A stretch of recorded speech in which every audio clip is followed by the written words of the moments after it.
Olá, pessoal, bom dia.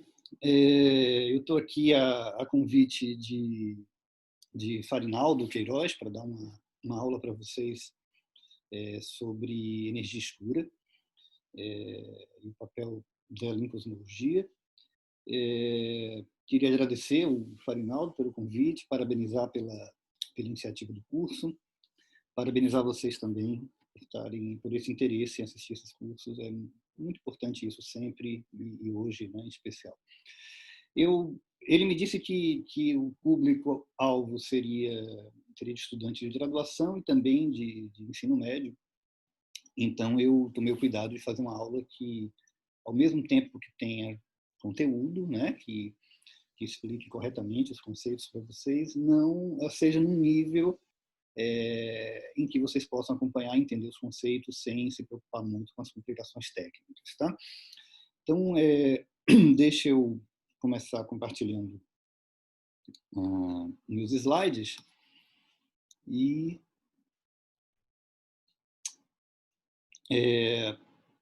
vou também minimizar aqui a minha imagem para não atrapalhar a tela. E a gente pode, então, começar a falar de energia escura. Eu espero fazer uma aula em cerca de 45 minutos, que foi o que ele me pediu. Bom, primeiro me apresentando, eu sou Saulo Carneiro, sou professor na Federal da Bahia e também participo de uma pós-graduação em cosmologia na Federal do Espírito Santo. Tá? O que eu vou falar aqui é de um pouco a história, e não só história, mas também história conceitual de como esse conceito de energia escura apareceu, e um pouco como ele evoluiu no tempo e as evidências que nós temos hoje de que essa coisa realmente existe. Tá? Então, deixa eu começar.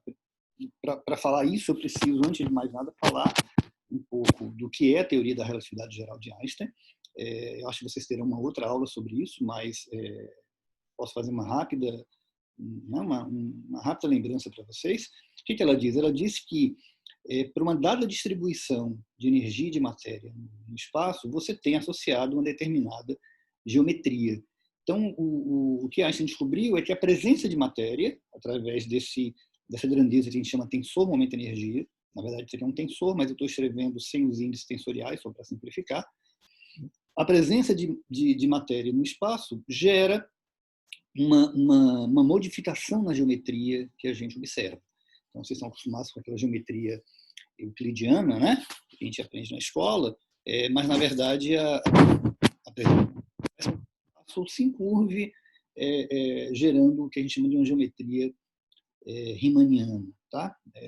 Que eu vou discutir um pouco mais nos próximos slides. Então, por exemplo, uma imagem bastante conhecida por vocês desse efeito, essa imagem aqui, que você tem um planeta, por exemplo, a Terra, né, e um satélite se movendo em torno dele.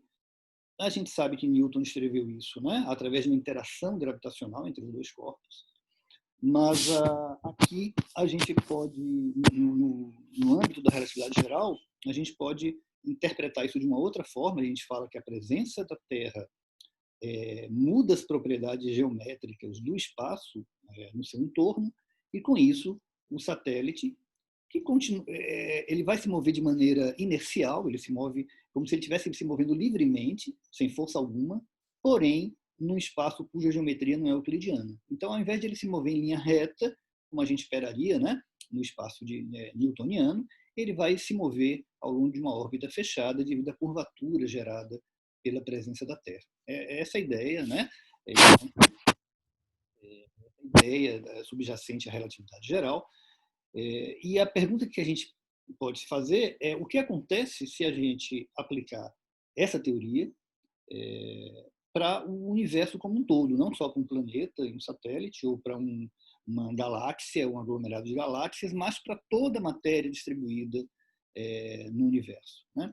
Então, na época que Einstein resolveu esse problema, já tem mais de 100 anos, não havia nenhuma evidência ainda de que o universo estivesse expandindo, que as galáxias estivessem se afastando. Essa evidência chegou um pouco mais tarde. Então, o modelo mais simples que ele procurou era de um universo estático, né? Um universo que não evolui no tempo.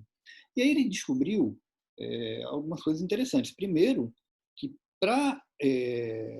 além dessa simplificação de que o universo era estático, uma outra simplificação importante que ele fez é de que a matéria está distribuída de maneira homogênea e isotrópica, né, em todo o espaço. Então, para qualquer direção que você olhe, você vai observar, grosso modo, né, em média, a mesma densidade de matéria.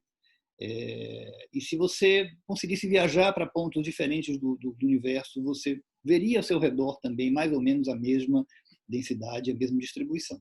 Isso estou falando em grandes escalas, né? Obviamente, próximo de nós, as distribuições de planetas e estrelas elas não são uniformes, né, isotrópicas, mas em larga escala a experiência mostra que isso é uma excelente aproximação. Então, Einstein fez essa hipótese de uma distribuição de matéria homogênea isotrópica e de universo estático. Ele descobriu que, primeiro, para obter uma solução estática, as equações originais não eram suficientes. Era preciso incluir um novo ingrediente, que eu vou mostrar no próximo slide. E a segunda, a gente chama de constante cosmológica, tá? E a segunda coisa que ele descobriu é que essa solução não podia ser, essa solução estática não podia ser de universo infinito e para um espaço plano. Teria que ser um universo que se fecha sobre si mesmo numa geometria curva, numa geometria esférica, né? De maneira que o espaço ele passa a ser finito, porém é ilimitado. Então, se você tem uma representação bidimensional do que seria um espaço de 3 dimensões curvado sobre si mesmo. Vocês podem pensar, né, na superfície da Terra, por exemplo, mas pensando que é um espaço de 3 dimensões. Então, se você viaja em linha reta para frente, em algum momento você vai voltar por trás e chegar ao mesmo ponto, como se estivesse andando sobre a superfície da Terra. Tá? Isso não é muito fácil de imaginar com um espaço de 3 dimensões, né? A gente tem logo a tendência de achar que ele está imerso num espaço de mais dimensões, mas não é isso, não é disso que se trata. O que se trata é simplesmente de uma modificação da geometria, né? E a nossa mente newtoniana, né, não relativística, não consegue imaginar isso com muita facilidade, mas tem consequências observacionais isso. Por exemplo, acabei de dar uma. Se você viajasse em linha reta, você, depois de um tempo suficientemente longo, voltaria, né, ao ponto de partida. Um momentinho, pronto. Então, a solução de Einstein, a gente chama de universo de Einstein, ela tem uma distribuição homogênea isotrópica de matéria, é uma solução estática, o espaço é esférico, é finito e é ilimitado, né? Mas precisa dessa coisa nova que apareceu nas equações, chamada de constante cosmológica. Como é que ela aparece? Então, eu vou escrever novamente aqui as equações de Einstein, só que agora já colocando os índices tensoriais. Não se assustem com ela, é uma equação muito bonita, mas vocês não vão precisar entendê-la nem resolvê-la. Só quero dizer para vocês que aqui, isso aqui são constantes, que é a constante gravitacional de Newton, aqui é a velocidade da luz no vácuo. Então, isso aqui, lembram, é o tensor momento-energia da matéria, que dá a distribuição de matéria, né, de energia, de radiação, de tudo que a gente possa chamar de matéria no espaço. Então, ela está distribuída de maneira isotrópica e uniforme. Essa é a nossa hipótese. Isso aqui é a geometria, né, que a gente chama tensor de Einstein, a geometria gerada por essa distribuição de matéria. E para obter a sua solução, Einstein precisou incluir esse termo aqui, que é uma constante, que a gente chama de lambda, essa letra grega, vezes um outro tensor que a gente chama de tensor métrico. Então, na verdade, quem dá a geometria é o tensor métrico. Tá? O tensor de Einstein ele é construído com o tensor métrico e as derivadas do tensor métrico.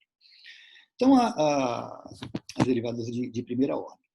Então, estão aqui as definições dessas grandezas e eu vou explicar, então, por que é necessária a introdução dessa constante. Tá? Então, eu vou pegar o caso particular de uma distribuição. Isso aqui vale para qualquer distribuição de matéria. Agora, vamos pegar o caso particular em que essa matéria está distribuída de maneira homogênea e isotrópica. Tá? Quando eu faço isso, Essas minhas equações de Einstein, na verdade, são várias equações aqui escritas de uma maneira como se fosse uma única equação, tá certo? De uma maneira compacta, mas são 16 equações, porque esses índices aqui, né, variam de 0 até 4 cada um. Então, no caso mais geral, você tem 16 equações. Bom, você pode depois mostrar que, na verdade, se reduzem a 10, gente. O que importa é que, no caso de uma distribuição homogênea isotrópica, essas equações viram apenas duas. Tá? A gente chama de equações de Friedmann, ou de Friedmann-Lemaitre. Friedmann foi um matemático russo, Lemaitre, um físico e astrônomo belga, a gente vai falar um pouco mais dele. E as equações obtêm eles se descobriram pela primeira vez, né, essas equações. E olha o que acontece aqui. Ó. Vamos pegar essa segunda equação. Tá? Eu quero... deixa eu primeiro explicar para vocês o que é cada termo. Então, vamos por partes. Lambda a gente já viu, a constante cosmológica. Esse ρ é a densidade de matéria, a nossa distribuição de matéria em todo o espaço. Esse cara aqui a gente chama de termo de curvatura. Ele vai te dizer se o espaço é plano ou sem curvado. Sem curvado, se ele é encurvado positivamente ou negativamente. Próximo slide eu mostro umas figurinhas bonitinhas que explicam melhor isso. O que é esse fator de escala? Esse fator de escala, então vamos lá, próximo slide. Então está aqui, ó, essas são as 3 possíveis geometrias para uma distribuição homogênea e isotrópica de matéria. Essa é a geometria da solução de Einstein, um espaço com curvatura positiva, um espaço esférico, né? Esse K que entra aqui, ó, vale mais 1. Esse é o espaço com curvatura negativa, que o K é menos 1, então ele tem formato, né, de uma cela, a gente chama isso aqui de um espaço hiperbólico. E isso aqui seria o espaço plano euclidiano, mas não é exatamente euclidiano, porque as distâncias podem variar com o tempo. Ele pode ser um espaço plano, mas ir se expandindo ou se contraindo. Esses dois também, tá, podem estar em expansão ou em contração. A solução de Einstein é essa sem expansão ou contração, né? Uma solução estática. Nesse caso, a gente fala que o termo de curvatura vale 0. O que é esse fator de escala, né? Imagine aqui, você tem um triângulo desenhado no espaço entre 3 galáxias que são fixas. Elas não se movem. Você está observando, né? Você coloca, se você conseguisse de alguma maneira medir a distância entre elas, tá certo? Num certo instante de tempo, você vai chamar isso aqui de distância comóvel. Pensa que você tem 3 observadores, um sobre cada uma das galáxias. De alguma maneira, eles se comunicam entre eles falam, olha, minha galáxia está parada, é óbvio que está parada, né, porque eu estou sobre ela, então, em relação ao meu centro de referência, ela tá em repouso. Mas se você observasse a luz emitida pelas outras 2 galáxias, você perceberia, né, se ela tivesse em movimento, o que a gente chama de um desvio do vermelho, ou redshift em inglês. Né? Se a galáxia está se afastando de você, você vai perceber a luz dela desviada por vermelho. Né? As linhas espectrais dos elementos das estrelas, né? Essas linhas de emissão estariam desviadas para comprimentos de onda maiores, ou seja, frequências menores. A gente chama isso de... Isso é equivalente ao efeito Doppler, né? Todo mundo já estudou isso na escola. Uma ambulância se afastando de você, você ouve a sirene com a frequência modificada. Aqui é a mesma coisa. Então, a galáxia se aproxima de você, você observa uma luz, o espectro desviado para frequências maiores, está certo? O azul. Se estiver se afastando, o espectro da luz emitida, né, desviado para frequências menores, é o chamado desvio por vermelho. Porém, isso, nessas soluções cosmológicas, não é devido a um movimento real das galáxias. As galáxias estão paradas, elas estão fixas, como se fossem desenhos, né? Marcas pintadas à tinta sobre esse plano. O que está acontecendo é que o espaço está se expandindo. E ao se expandir, do ponto de vista observacional, é como se as galáxias estivessem se afastando umas das outras. Então, de fato, elas estão se afastando umas das outras, mas devido à expansão do espaço, não devido ao movimento relativo entre elas. Então, tudo isso para dizer quem é esse fator de escala A. Esse fator de escala vai te dizer como que essas distâncias estão aumentando. Então, ó, se você disser que num certo instante de tempo esse A vale 1, e você medir essa distância aqui como valendo 1 em alguma unidade, certo? Com o passar do tempo, esse cara aqui pode aumentar ou diminuir. Se o espaço estiver em expansão, esse cara vai aumentar, e depois de um certo tempo você vai medir uma distância maior, tá certo? Entre as galáxias. Não porque elas estejam se movendo umas em relação às outras, mas porque o seu espaço está em expansão. Então, desculpa se eu fui um pouco prolixo nessa parte, mas era só para explicar qual é a função, então, desse caro fator de escala. Então, vamos voltar para a nossa análise. Por que a gente precisa da constante cosmológica, né? Para obter uma solução estática. Então, olha lá, vamos fazer o seguinte, vamos primeiro pegar o caso em que o lambda é zero, não tem constante cosmológica. Se o ρ é diferente de zero, o A2 pontos, o que é A2 pontos? É a segunda derivada do fator de escala, vai te dar a aceleração com que as galáxias estão se afastando. Vai te dar a aceleração dessa expansão derivada segunda do fator de escala. Então, se não tiver constante cosmológica, essa densidade sendo diferente de zero, o fator de escala não pode ser constante o tempo todo, porque ele tem uma aceleração. E observem que esse sinal negativo aqui, ó, como as densidades são positivas sempre, esse sinal negativo está te dizendo que essa aceleração vai ser negativa, né? Isso é bastante simples de entender. Você tem, imagine que o espaço está se expandindo, a matéria contida nele, devido à atração gravitacional, vai ter a tendência de fazer frear essa expansão, gerando uma aceleração negativa. Então, vocês estão vendo que é necessário incluir uma constante cosmológica para que esse termo aqui mate esse e você obtenha A2 pontos igual a zero. Então, para isso, o 2 lambda tem que ser igual a ρ.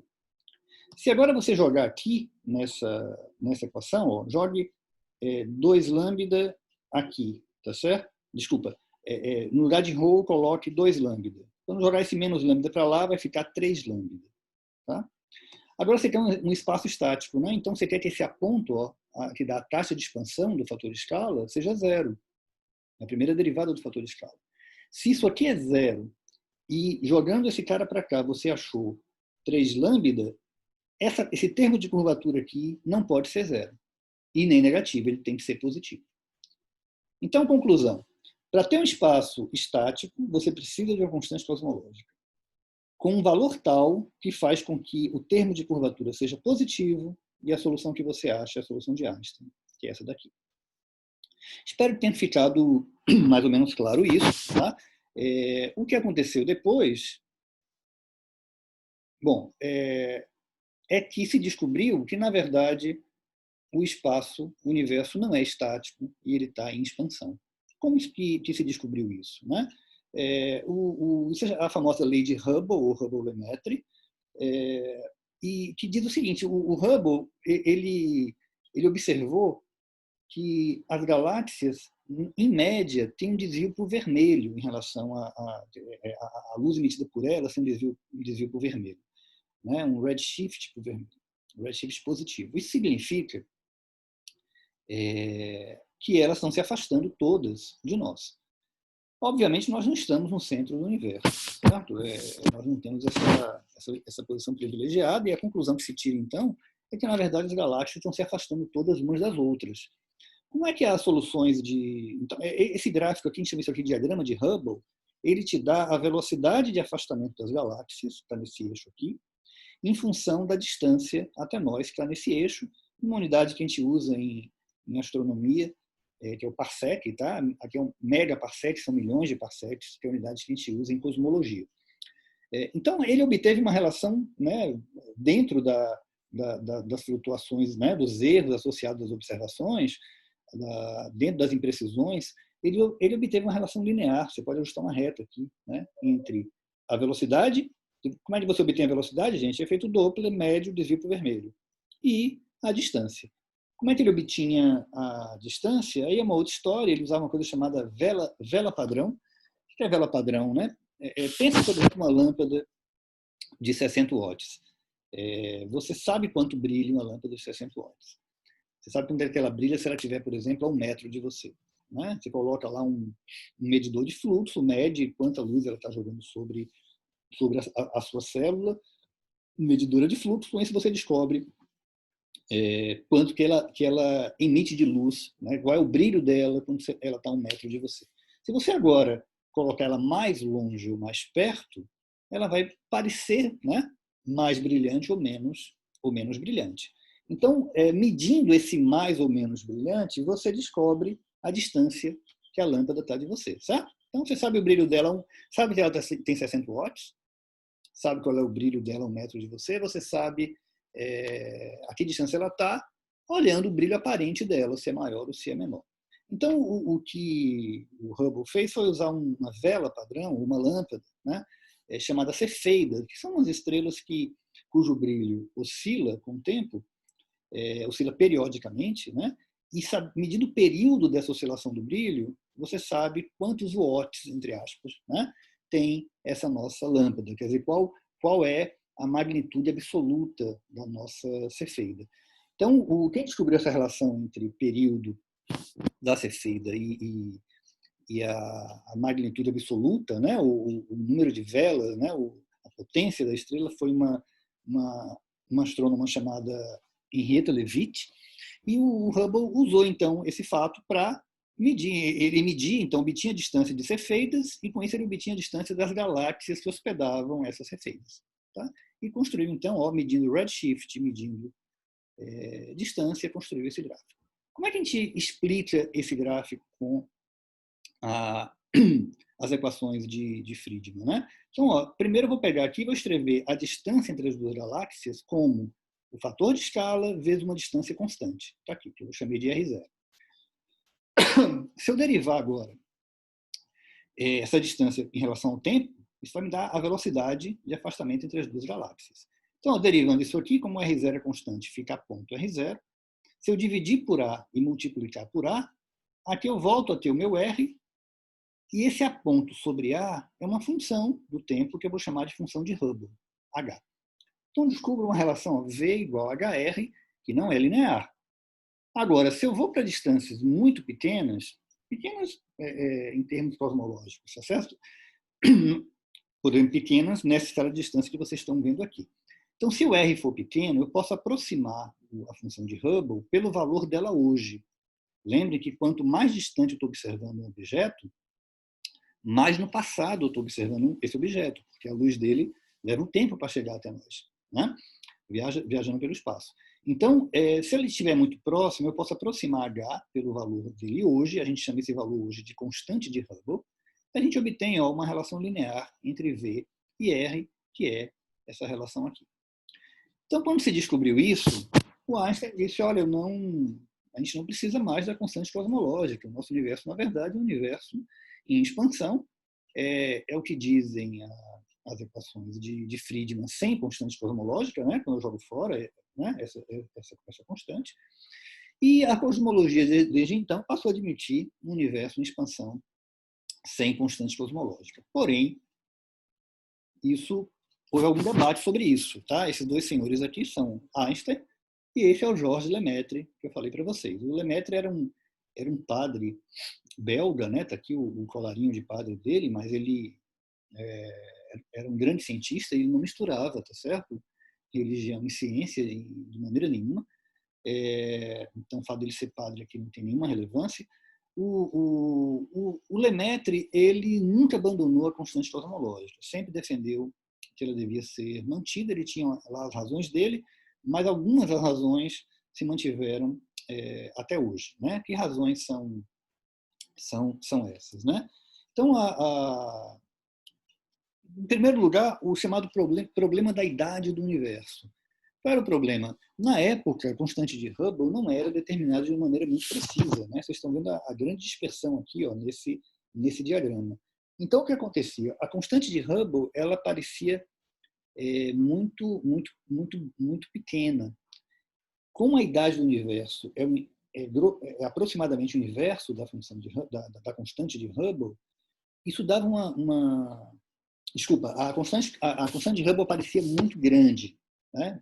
É muito maior do que a gente mede hoje. Então, como a idade do universo é aproximadamente o inverso da constante de Hubble, uma constante de Hubble muito alta, a gente obtinha uma idade do universo muito pequena. Então, o universo ficava mais jovem do que muitas estrelas. E, bom, o Hubble achava que era simplesmente devido a uma questão de precisão, e ele tinha razão, mas, na época, isso apareceu como um bom motivo para se manter a constante cosmológica. Veja, mantendo a constante cosmológica não quer dizer que o universo não vá se expandir. Basta pegar um valor aqui, ó, diferente, né, de ρ, certo? Então, por exemplo, se você pegar um valor diferente de ρ, você vai ter a 2 pontos diferentes de zero e vai ter a ponto diferente de zero, você vai ter um universo em expansão com constante cosmológica. Notem que se esse cara aqui for muito grande, né, quando você jogar para o lado de cá, você vai ter um resultado positivo, então você vai ter uma aceleração positiva. Então a constante cosmológica vai gerar uma expansão acelerada, se ela tiver um valor suficientemente grande. A gente vai ver isso já já. Mas então o importante para o que eu estou falando agora é que a presença de um lambda positivo faz com que a idade do universo fique um pouco maior. Né? Então a proposta do Lemaitre era, olha, vamos manter lambda, né?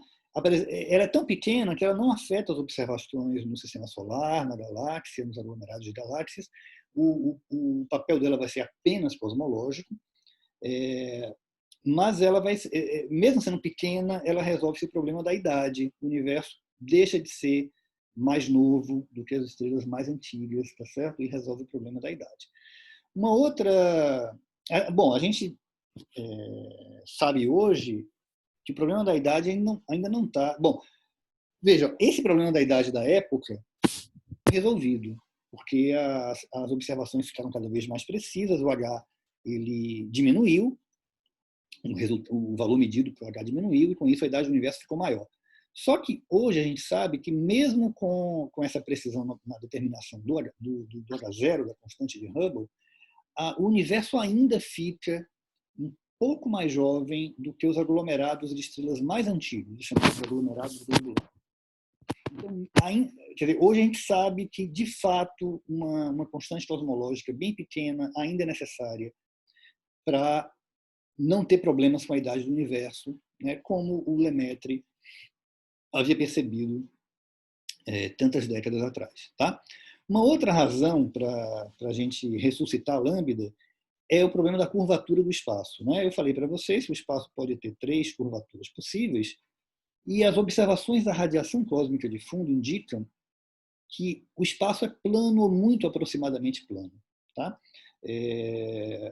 O que é radiação cósmica de fundo? Se o universo está em expansão, no passado, ele uma época muito densa e muito quente, e nessa época, né, a radiação, os fótons eram fortemente espalhados pelos elétrons, você tinha uma sopa de elétrons e prótons, né, e radiação interagindo com esses elétrons o tempo inteiro. Então, o universo era opaco, né, a radiação ela não se propagava, porque quando um fóton, após uma colisão com um elétron, um fóton logo em seguida colidia com outro.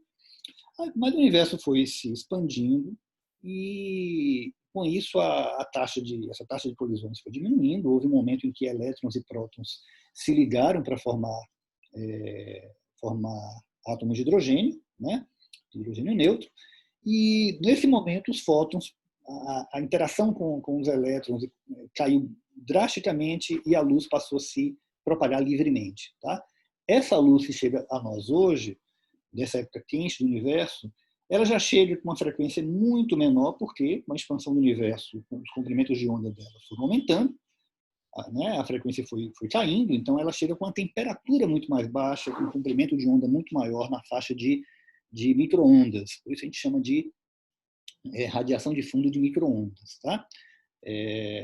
Então, as observações dessa radiação indicam que o espaço é plano ou aproximadamente plano. Tá? Como é que elas indicam isso? Então, você deve ter visto essa figura em algum momento. Isso aqui é o chamado espectro de anisotropias da radiação cósmica de fundo. Tá? Então, como a distribuição de matéria no universo é homogênea, isotrópica, a radiação que a gente observa ela é bastante isotrópica também. Quer dizer o seguinte, que você observando em diferentes direções do espaço, você vai observar praticamente a mesma temperatura dessa radiação, com muito boa precisão. Porém, a gente sabe que a matéria ela foi aglomerando para formar galáxias, né, e aglomerados de galáxias. Então, a distribuição de matéria não é exatamente homogênea. E, por causa disso, a distribuição, a temperatura da radiação, da CMB, né, da radiação cósmica de fundo, CMB de Cosmic Microwave Background, tá, em inglês, essa temperatura não é exatamente a mesma em todas as direções. Então, quando você mede a temperatura em duas direções muito próximas, tá certo? Você percebe pequenas variações de temperatura, então nesse eixo aqui. Nesse eixo aqui é basicamente a abertura angular entre as duas direções que você está observando. Então a gente chama isso aqui de picos acústicos da radiação cósmica de fundo. A física envolvida é muito complicada para discutir aqui, tá?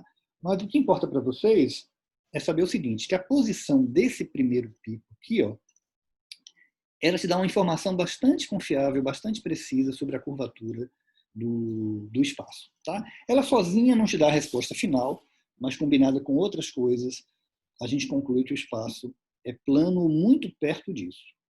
E aí qual é o problema com isso? Né? Por que isso é um problema e por que a gente precisa da constante cosmológica para isso? É o seguinte, quando você olha de novo para as equações de Friedmann, vamos ver, olha para cá, essa primeira equação aqui. Né? Isso aqui é a constante de Hubble que a gente mede. A função de Hubble e muito perto o valor dela hoje a gente chama de constante de Hubble. A gente consegue medir isso aqui. Tá? Essa densidade a gente mede também. Vou falar já já como é que a gente mede. A gente mede observando a distribuição de galáxias no espaço. Isso aqui é o nosso termo de curvatura. Então, olha só, esquece do lambda. Para ter uma certa curvatura, por exemplo, se a curvatura ser zero, o ρ não pode ser qualquer. Né? Para dar o H que eu meço hoje, com a curvatura zero, o ρ tem que ter um certo valor. E o que a gente descobre é que o valor da densidade é muito, muito menor do que o necessário. É mais ou menos um terço do necessário para essa conta aqui fechar. Então, eu preciso somar aqui alguma componente de energia que eu não estou considerando, além da matéria. Então, uma interpretação possível é que é a nossa constante cosmológica. Jogue isso aqui para o lado de cá, eu vou ter, esse lado aqui vai aumentar e vou conseguir fechar essa conta aqui com curvatura zero e com o H que eu observo. Não sei se vocês entenderam a razão. Agora, como é que eu determino, né? Como é que a gente sabe quem é a densidade média de matéria no universo? Então, há um tipo de observação que é a observação de aglomerados de galáxias. Então, esse aqui é um aglomerado de galáxias. Tudo que vocês estão vendo aqui são galáxias, tem outras coisas aqui também, mas eu não vou entrar em detalhes. Né? Vocês devem lembrar lá do curso de mecânica o chamado teorema do virial, né? Quando você estuda a interação gravitacional newtoniana entre os corpos, há um equilíbrio, né? Quando o sistema entra em equilíbrio, você consegue. Há um equilíbrio entre interação gravitacional, energia de interação gravitacional que é negativa, e energia cinética dos corpos que é positiva, né? Eles estão interagindo. Então, o que os astrônomos fazem é usar o teorema do virial para, medindo as velocidades das galáxias num aglomerado, descobrir, usando física newtoniana, tá certo? Interação gravitacional, quem é a densidade média de matéria nesse aglomerado. Vocês podem perguntar como é que mede as velocidades das galáxias, né? Mede medindo o desvio para o vermelho ou o desvio para o azul. Você mede o desvio do espectro de luz observado dessas galáxias. Algumas vão estar com desvio para o azul, vão estar se aproximando, outras com desvio para o vermelho, vão estar se afastando. Com isso, você consegue obter um valor médio da velocidade dessas galáxias e, com isso, um valor médio, sabendo as dimensões, né, do seu aglomerado, um valor médio da densidade de galáxias nessa região. Estou tá? Simplificando, porque você também tem gás no meio intergaláctico, tá certo? Você tem, mas, grosso modo, é o teorema do virial aplicado a corpos interagindo gravitacionalmente e cuja velocidade média você consegue medir.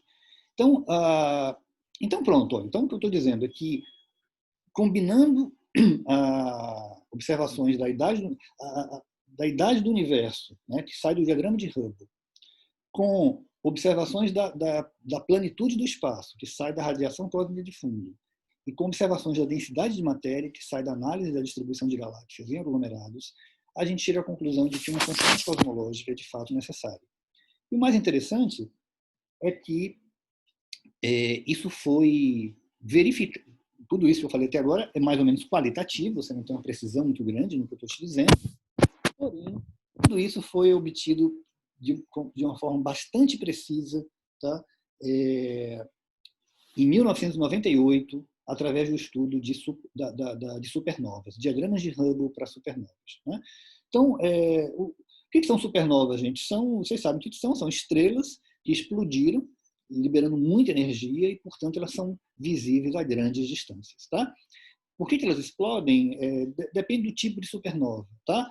As supernovas que a gente vai falar aqui são supernovas do tipo 1A, que são, no fundo, uma anã branca, que é uma estrela bastante compacta, que captura uma outra estrela maior, né, que fica orbitando em torno dela, retira a massa dessa estrela maior, com isso a massa da anã branca aumenta até atingir um limite chamado limite de Chandrasekhar, em que ela não consegue mais se manter em equilíbrio, a pressão da radiação não consegue mais sustentar o peso dela, né, a pressão gravitacional, e com isso ela explode numa supernova. Nas camadas mais externas elas colapsam, há um ricochete nas camadas mais internas e as camadas externas são jogadas para fora numa grande explosão. O que é legal de tudo isso? Que você consegue vê-las de muito longe. Então, lembra das cefeidas, aquelas velas padrão que o Hubble usava? Elas não você só conseguia ver até uma certa distância. As supernovas permitem você estender o diagrama de Hubble a distâncias muito maiores, a redshifts muito mais altos. Tá? Esse aqui é o diagrama de Hubble em que eu inverti os eixos. Tá? Então, aqui, ó, esse eixo aqui, que é o redshift, né, a velocidade está aqui agora, e da distância, que a gente vai expressar em termos de magnitude aparente das supernovas, tá? Ou da diferença entre as magnitudes aparente e absoluta, vai ficar no eixo vertical. Então tá aqui. Tá? Então, aqui a diferença entre a magnitude, o brilho aparente e o brilho absoluto, né? Que te dá essa coisa chamada módulo de distância, e aqui o redshift, que é o desvio para o vermelho. Então, esse aqui é o nosso diagrama de Hubble. Vocês podem se perguntar como é que você sabe, né, quantos watts tem a supernova. As cefeidas, lembram, né, é uma relação entre o período de oscilação da luminosidade e a potência, descoberto pela Henrietta Leavitt. Aqui é uma relação entre a curva de luz da supernova e a magnitude absoluta dela, o brilho verdadeiro dela. Como é que... O que é curva de luz, gente? Quando uma supernova explode, a intensidade da luz aumenta, vai até o máximo e depois cai, depois de algumas semanas ou meses, ou até anos, depende da supernova. Essa curva durante esse processo, a intensidade da luz varia, a cor da supernova também varia. E o tempo dela chegar ao máximo e cair também varia de supernova para supernova. Então, estudando essas curvas de luz, se descobriu uma relação entre elas e a magnitude absoluta, ou seja, o número de velas, né, a potência quantos watts tem essa nossa lâmpada. Certo? Então, com isso, se pôde usá-las para determinar a distância, que está nesse eixo, se mede o desvio para o vermelho das galáxias que hospedam essas supernovas, você tem esse eixo aqui, você expande o diagrama de Hubble. Expande muito, tá? Para vocês terem uma ideia, ó, aqui, 100 megaparsecs equivale mais ou menos a 0,01 na escala de redshift. Você vê aqui, ó, 0,01 está aqui, ó, é esse comecinho. O diagrama de Hubble original está mais ou menos aqui. Então, o que acontece se você expandir um pouco esse diagrama? Né? Vamos ver aqui. Ó. Lembra da definição da função de Hubble? H é a ponto sobre A, onde A é o fator de escala. Se você derivar isso aqui em relação ao tempo, você tem H ponto. Isso aqui vai te dar a taxa de variação no tempo da função de Hubble. Aí vai aparecer, ó, a derivada segunda do fator de escala, a aceleração, e, de novo aqui, ó, a função de Hubble. Então, se eu usar a segunda equação de Friedman, não sei se vocês lembram dela, usar as duas, né? Se eu usar essa equação de Friedman aqui e essa daqui, eu vou pegar o caso mais simples sem curvatura, você chega nessa relação. Então, H ponto vai ser isso aqui. Na verdade, isso aqui vale para qualquer curvatura. Então, isso aqui vai ser por essa expressão aqui. Isso aqui é a sua função de Hubble. Então, olha só, se eu conseguir medir, antes, o Hubble só media a constante de Hubble, o H0. Se agora, estendendo esse diagrama, eu conseguir medir o H e a derivada do H, eu vou descobrir uma relação, eu vou descobrir esse cara aqui, 2 lambda menos ρ. Então, eu vou descobrir uma relação entre a densidade de matéria e a constante cosmológica. Tá certo? Antes de continuar, uma coisa que eu esqueci de falar, que na hora que a gente determina a densidade de matéria, essa matéria não é só matéria bariônica, tá? Matéria que a gente enxerga, matéria luminosa que emite luz. A gente descobre, gente, que tem uma grande, na verdade, a maior parte da matéria que está distribuída aqui nesse aglomerado, e também a matéria que está distribuída nas galáxias, isso a gente sabe através de outras observações, chamadas observações de curvas de rotação das galáxias, a gente sabe que a maior parte dessa matéria é matéria escura, é uma matéria que não é bariônica, cuja origem a gente ainda não conhece. Tá? Mas mesmo somando a matéria escura, como eu falei, a gente tem apenas 30% da energia necessária para ter um espaço plano. Então, os outros 70% precisariam ser uma constante cosmológica, ou mais geralmente o que a gente chama de energia escura. Mas então, voltando aqui, você tem aqui matéria, incluindo matéria escura, constante cosmológica, medindo o H ponto e o H, você descobre tem essa diferença aqui. Então, por exemplo, se você estender um pouquinho só seu diagrama de Hubble, você pode expandir sua função de Hubble numa série de Taylor.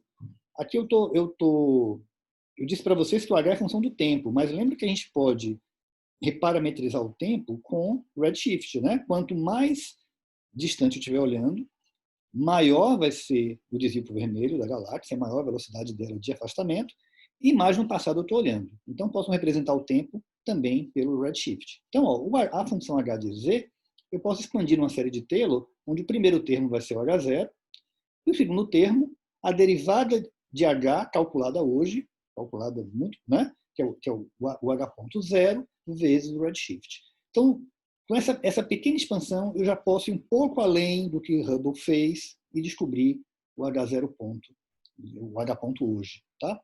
Só que eu vou muito mais além. Então, na verdade, eu teria que continuar essa expansão em série de Taylor, ou então usar algum modelo cosmológico, algum modelo teórico, para supor quem é essa função H de Z e ajustar os dados determinando os parâmetros dessa função, nossos chamados parâmetros cosmológicos. Tá? Então, essa curva cheia aqui é o ajuste dado por esse modelo chamado lambda CDM, que é uma constante cosmológica mais cold dark matter, matéria escura fria. Tá? Então, com essa observação aqui, isso aqui deu prêmio Nobel para as duas equipes, descobriram que você tem uma constante cosmológica e descobriram mais, ela é grande o suficiente para que a expansão, ao invés de ser freada, como seria se não existisse o lambda, ela é acelerada. Tá? Então, descobriram a aceleração cósmica. Então, o resultado dessas três observações, né? Radiação cósmica de fundo, distribuição de galáxias dando densidades, a radiação cósmica de fundo dando a posição dando a plenitude do espaço, certo? E algumas outras coisas. A distribuição de galáxias em aglomerados, dando a densidade de matéria. E o diagrama de Hubble com supernovas, tá certo? Dando um valor preciso para essa diferença, a gente chegou no que a gente chama hoje de modelo de concordância cósmica. Tá? Por que concordância? Porque as três observações elas indicam o mesmo valor da constante cosmológica. Por isso a gente confia tanto na presença hoje do que a gente chama de energia escura. Certo? Então, o que é isso aqui? Isso aqui, no eixo vertical, é a densidade da energia escura, ou da constante cosmológica. Isso aqui é a densidade de matéria, que inclui matéria escura. Tá? Essas curvas azuis são essa campainha foi alguém tocando aqui na porta, tá? Desculpe. Então, essas curvas azuis são as chamadas regiões de confiança que a gente obtém com nossas observações do diagrama de Hubble de supernovas. Região de confiança é o seguinte: a gente sabe que a densidade de matéria, a densidade de energia escura estão dentro dessa região aqui, tá? Com bastante confiança. Aqui com 68% de confiança, aproximadamente, essa outra curva aqui com 95%, essa outra aqui com praticamente 99%. Tá? Então, a mesma coisa aqui para a distribuição de matéria nas galáxias, nos aglomerados de galáxias. Então, vocês estão vendo que ela não... Distribuição de matéria dá uma informação muito precisa sobre a densidade de matéria. Está aqui nesse eixo, tá? Aproximadamente 0,3, como eu falei para vocês. Supernovas dá uma relação entre o ômega da matéria e o ômega da energia escura, como eu disse para vocês, né? Essa diferença aqui. E a radiação cósmica de fundo te dá uma informação muito forte sobre a planitude do espaço. Olha só, quando você soma, se a soma desse parâmetro ômega da energia escura com ômega da matéria der 1, você tem um universo com espaço plano, tá? Chamado universo plano, ou com o espaço plano. Se for acima de 1, se estiver nessa região, você tem curvatura positiva. Se estiver nessa região abaixo de 1, você tem curvatura negativa. Então, vocês estão vendo que a CMB ela coincide, especialmente nessa região aqui, que é a região de concordância, coincide bastante, né, com um espaço plano. Então, a região de concordância das três observações te dá um valor de aproximadamente 0,7, ou seja, 70% para a densidade de energia escura e de 30% para a quantidade de matéria, incluindo matéria escura. Tá? Muito bem. Esse é meu último slide, tá certo? Eu acho que eu estou conseguindo terminar mais ou menos no tempo que o Farinaldo me pediu. Só comentar com vocês que esse termo aqui que a gente chamou de constante cosmológica, o termo cosmológico, ele não precisa ser necessariamente uma constante. Essa aqui é a proposição mais simples, né? Que é a proposição original de Einstein. Também, do ponto de vista geométrico, é o único termo que você pode incluir. Lembra que nas equações de Einstein, o lado de cá é geometria, o membro esquerdo. O membro direito é distribuição de matéria. Aqui não tem som, momento e energia. Então, a constante cosmológica o termo cosmológico ele é geométrico na concepção de Einstein. Isso só pode ser uma constante.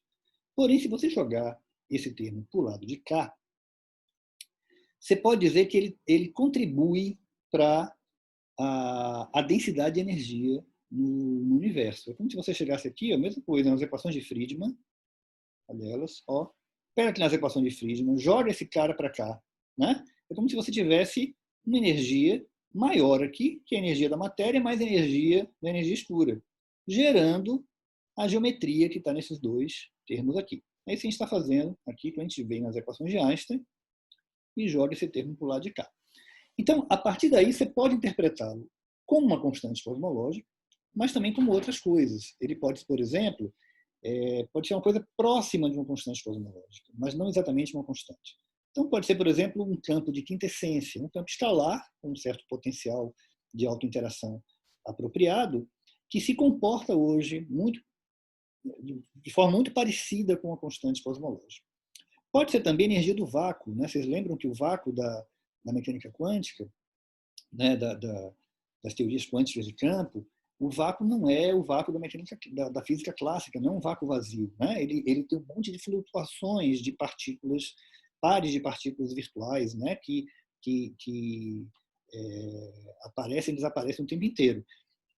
Uma pergunta que a gente não sabe responder ainda é se essa energia do vácuo, se ela gravita, ela contribui, né, para as equações de Einstein. Se ela contribuir, e a gente souber calcular essa contribuição, isso é uma outra história, ela pode ser a origem do que a gente chama de energia escura, quando a gente joga esse termo aqui para o lado de cá. E uma última proposição, que já tem algumas décadas ela existe, mas ultimamente tem se tornado cada vez mais popular, e é o tema de pesquisa do meu grupo na graduadoria, junto com colaboração com o grupo do Espírito Santo, né, liderado pelo Júlio Fabres, e e o grupo do Observatório Nacional, liderado por Jailson Alcanis.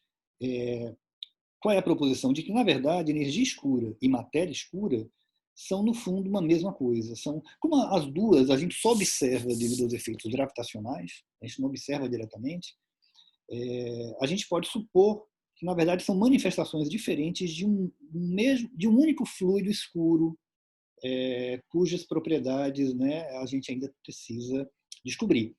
Então, você pode pensar que a energia escura é simplesmente a matéria escura é a parte desse fluido que aglomera para formar grandes estruturas, como, né, aglomerados de galáxias e os halos galácticos, e a parte que não aglomera e que é responsável apenas pela expansão acelerada do universo, a gente chama de energia escura. Então, essas duas componentes, na verdade, elas podem, em geral, interagir entre elas, trocar energia, haver troca de energia entre as duas, e é esse tipo de modelo que a gente tem estudado e comparado com as observações. Tá? Então, gente, eu termino aqui. Tá? Acho que eu passei 5 minutinhos, mas acho que não tem problema. E eu espero que vocês tenham gostado, né? Tenham aproveitado e que tentem se informar um pouco mais, tá certo? Sobre esse assunto e as demais aulas do curso. Espero que vocês estejam gostando dessa iniciativa do Farinaldo. Queria parabenizar ele de novo, tá? E dar meu tchau para vocês. Deixa eu só conseguir fechar. E